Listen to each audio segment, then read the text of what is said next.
Taste the Daily. Chennai பத்திரிகையாளர் மன்ற தேர்தலில் வெற்றி பெற்ற அனைத்து நிர்வாகிகளுக்கும் மனப்பூர்வமான வாழ்த்துக்கள். அதிமுக பொதுச் செயலாளர் எடப்பாடி கே பழனிசாமி அறிக்கை.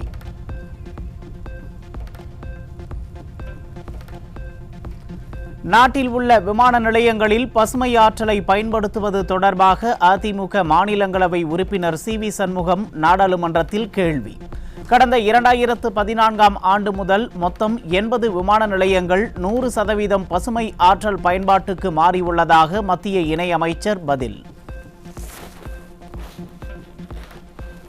வங்கக்கடலில் குறைந்த காற்றழுத்த தாழ்வு பகுதி உருவானது. குறைந்த காற்றழுத்த தாழ்வு பகுதி அடுத்த 2 நாட்களில் தமிழக கடற்பகுதிகளை நோக்கி நகரக்கூடும் என வானிலை ஆய்வு மையம் தகவல்.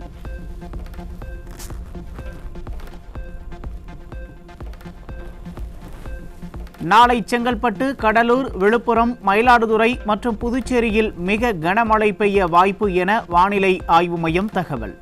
சென்னை, காஞ்சிபுரம், திருவள்ளூர், திருவாரூர், நாகை மற்றும் காரைக்காலில் கனமழைக்கு வாய்ப்பு என்றும் தகவல்.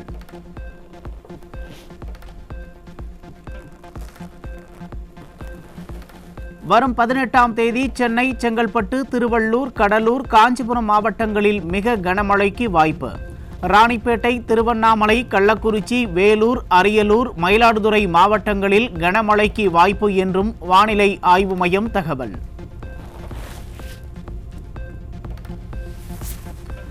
கழக பொதுச் செயலாளர் சட்டமன்றத்தில் டங்ஸ்டன் விவகாரத்தில் எழுப்பிய நேரடியான கேள்விக்கு கடைசி வரை பதிலளிக்காமல் திணறிய விடியா திமுக அரசு. தமிழக மக்கள் பார்த்து சிரித்ததை மறைக்க தன்னிலை மறந்து பிதற்றியுள்ள சட்டமந்திரி ரகுபதிக்கு எதிர்க்கட்சி துணைத் தலைவர் ஆர்.பி. உதயகுமார் கடும் கண்டனம்.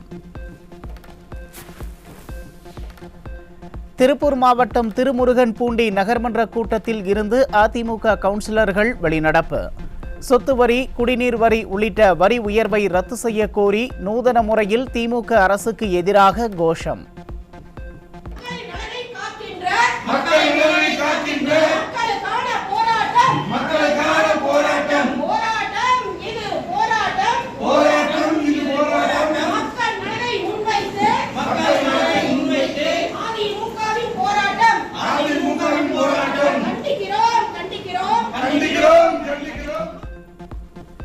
சென்னை புழல் மத்திய சிறையில் கைதி ஒருவருக்கு கஞ்சா சப்ளை செய்த சிறை கண்காணிப்பாளரை கைது செய்யாதது ஏன்? திராவிட மாடல் ஆட்சியில் முதல்வர் பொறுப்பு வகிக்கும் காவல்துறையில் சிறையிலேயே கஞ்சாவிற்கும் அவலம்.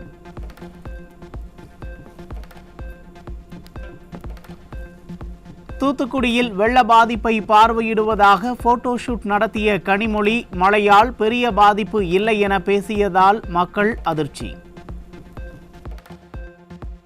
மற்ற இடங்களிலே மிகப்பெரிய பாதிப்புகள் எதுவும் இல்லை என்று சொல்லக்கூடிய அளவிலே இந்த மழையை எதிர்கொண்டிருக்கிறோம். மிகப்பெரிய பாதிப்புகள் எதுவும் இல்லை என்று சொல்லக்கூடிய அளவிலே இந்த மழையை எதிர்கொண்டிருக்கிறோம்.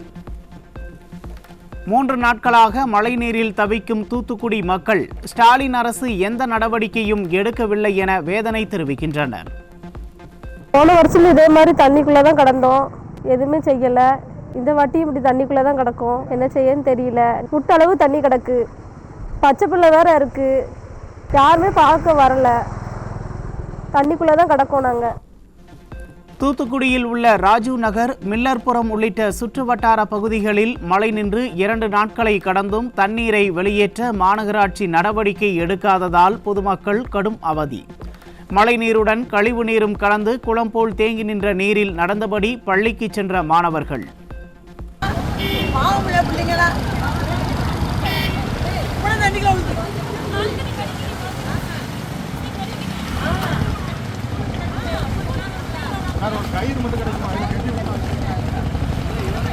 பெரிய கம்ம கூட நட்டுங்கய்யா.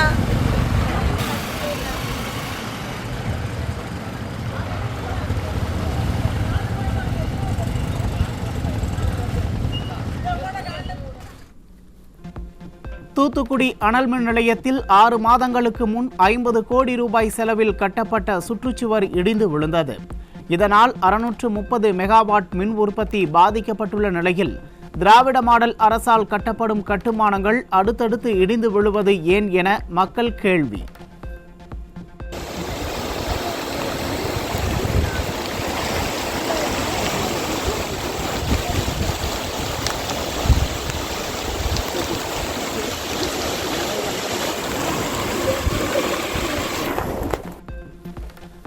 திருவண்ணாமலை மாவட்டம் வந்தவாசி அருகே ஏம்பலம் கிராமத்தில் சாலையில் இடுப்பளவு தண்ணீர் தேங்கியதால் பள்ளி மாணவர்கள் அவதி. இருளர் என மக்கள் வசிக்கும் இப்பகுதியில் ஸ்டாலினின் அரசு எந்தவித பணிகளையும் மேற்கொள்ளாததால் மழைநீரில் பள்ளிக்கு நடந்து செல்லும் மாணவர்கள். தண்ணி இடுப்பாழ வந்ததுனால எங்களால் போகவும் முடியல. ஸ்கூலுக்கு 2 கிலோமீட்டர் இருக்கிறதுனால கஷ்டமாகவும் இருக்குது. இங்கே சாப்பாட்டு செலவு காசும் இல்லை. வேலைக்கும் போகிறதுக்கு இங்கே ஆழமாக இருக்குது. பள்ளங்கள்லாம் வேறு இருக்குது.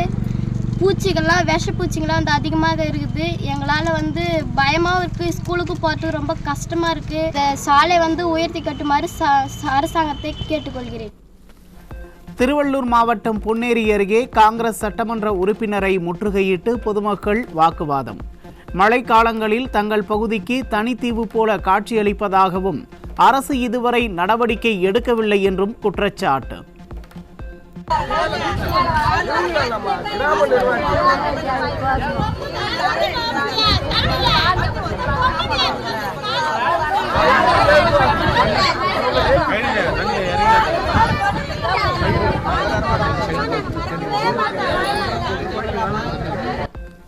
தஞ்சாவூர் மாவட்டம் ஒரத்தநாடு அருகே மயானத்திற்கு செல்ல உரிய சாலை வசதி இல்லாததால் இடுப்பளவு நீரில் தூக்கிச் சென்ற அவலம். கார் பந்தயம், பேனா சிலை வைப்பதில் அக்கறை காட்டும் மக்கள் விரோத ஸ்டாலின் அரசால் மயானத்திற்கு செல்லும் பாதையை அமைத்து தர முடியாதா என மக்கள் கேள்வி. கடலூர் மாவட்டம் பன்ருட்டி அருகே வெள்ள நிவாரணம் வழங்காத திமுக அரசை கண்டித்து சாலை மறியலில் ஈடுபட்ட பொதுமக்கள். அண்ணா கிராமம் ஒன்றியத்திற்கு உட்பட்ட 12 ஊராட்சிகளில் 11 ஊராட்சிகளில் அதிமுகவை சேர்ந்தவர்கள் ஊராட்சி மன்ற தலைவர்களாக இருப்பதால் நிவாரணத்தை வழங்கவில்லை என்று மக்கள் குற்றச்சாட்டு.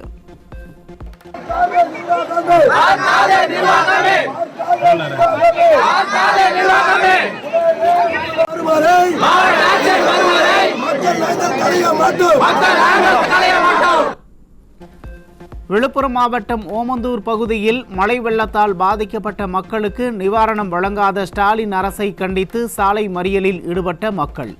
வெள்ளத்தால் பாதிக்கப்பட்ட தங்களுக்கு எந்த உதவியையும் திமுக அரசு செய்யவில்லை என்று குற்றச்சாட்டு.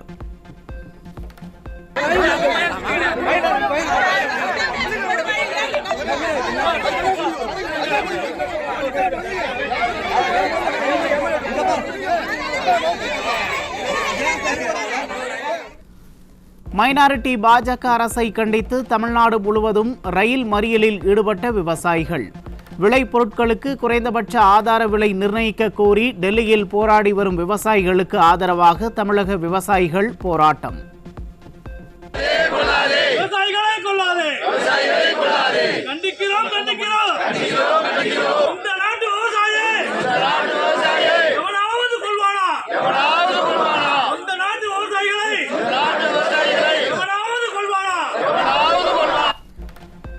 திருவள்ளூர் மாவட்டம் கும்மிடிப்பூண்டியில் நாட்டு துப்பாக்கியுடன் தொழிற்சாலைக்குள் நுழைந்த வடமாநில இளைஞரால் பரபரப்பு. ஸ்டாலின் ஆட்சியில் போதையின் பாதையில் தமிழகம் சீரழிந்து வரும் நிலையில் துப்பாக்கி கலாச்சாரமும் தலை தூக்குகிறதோ என மக்கள் அச்சம். விஜய் திவாஸ் தினத்தை ஒட்டி போரில் வீர மரணமடைந்த ராணுவ வீரர்களுக்கு அஞ்சலி.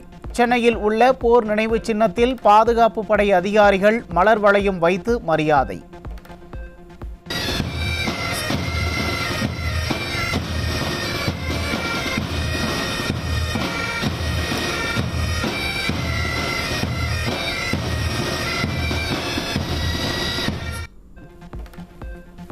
தாய்லாந்தில் இருந்து சென்னைக்கு விமான நிலையத்திற்கு கடத்தி வரப்பட்ட 7 கோடியே 6 லட்சம் ரூபாய் மதிப்பிலான போதைப்பொருள் சிக்கியது. மைனாரிட்டி பாஜக ஆட்சியில் விமானம் மூலம் போதைப்பொருள் கடத்தல் சம்பவம் தொடர்கதையாகி வருவதாக குற்றச்சாட்டு.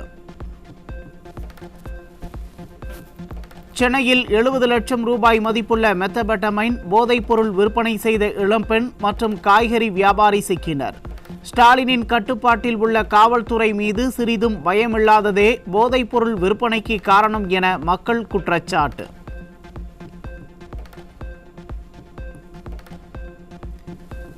சென்னை ஜாம் பசார் பகுதியில் 130 கஞ்சா சாக்லேட்டுகள் பறிமுதல் செய்யப்பட்டதால் மக்கள் அதிர்ச்சி. நிர்வாகத்திறனற்ற ஸ்டாலின் ஆட்சியில் கஞ்சா பல்வேறு ரூபங்களில் பரவி இளைஞர்களின் எதிர்காலம் கேள்விக்குறியாகி இருப்பதாக மக்கள் வேதனை.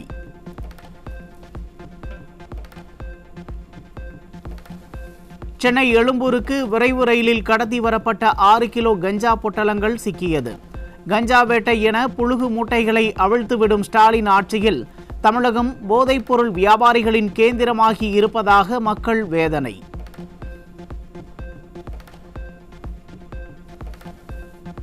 சென்னை விமான நிலையத்தில் 1,40,00,000 ரூபாய் மதிப்பிலான தங்கம் பறிமுதல்.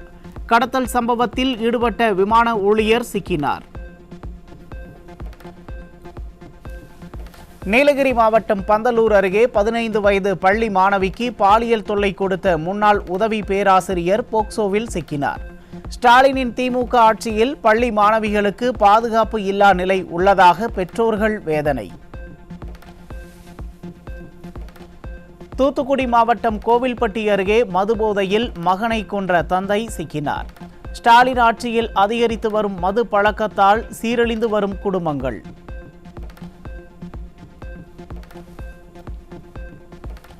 கோவை உக்கடம் பகுதியில் டெங்கு காய்ச்சலால் இளைஞர் உயிரிழப்பு. சுகாதார சீர்கேடு நிலவுவதால் டெங்கு பாதிப்பு அதிகரித்திருப்பதாக குற்றம் சாட்டும் மக்கள் மாநகராட்சி நிர்வாகம் உரிய நடவடிக்கை எடுக்கவில்லை என வேதனை.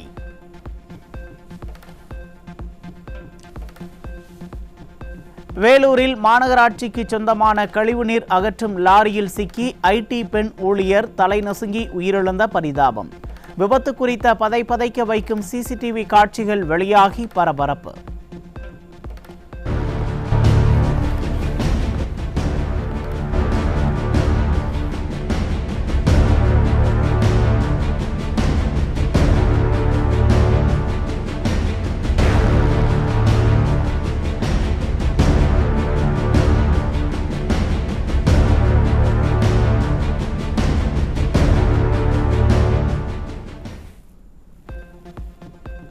கன்னியாகுமரி மாவட்டம் கருங்கல் அருகே சாலையோரம் இருசக்கர வாகனத்தை நிறுத்த முயன்றவர் மீது மோதி நின்ற கார்.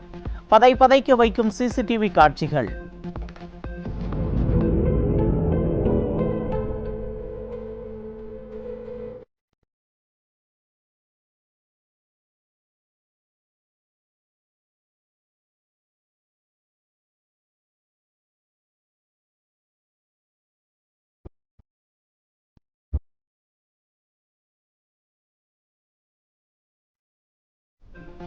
அதிமுக ஆட்சியில் இந்தியாவிலேயே முதலில் ஒரு முறை பயன்படுத்தும் பிளாஸ்டிக்கை தடை செய்து மற்ற மாநிலங்களுக்கு முன் உதாரணமாக இருந்த தமிழகம். விளம்பர மோகத்தில் மூழ்கியிருக்கும் ஸ்டாலின் அரசு மஞ்சைப்பை என விளம்பரம் தேடுவதில் மட்டுமே கவனம் செலுத்தியதால் இந்திய அளவில் பிளாஸ்டிக் கழிவுகள் அதிகமுள்ள மாநிலமாக மாறிய தமிழகம். கடலூர் ஆட்சியர் அலுவலகம் அருகே தென்பெண்ணை ஆற்றில் மிதந்த 2 பச்சிளம் குழந்தைகளின் சடலங்கள் மீட்பு. குழந்தைகளை ஆற்றில் வீசி கொல்லப்பட்டார்களா என போலீசார் விசாரணை.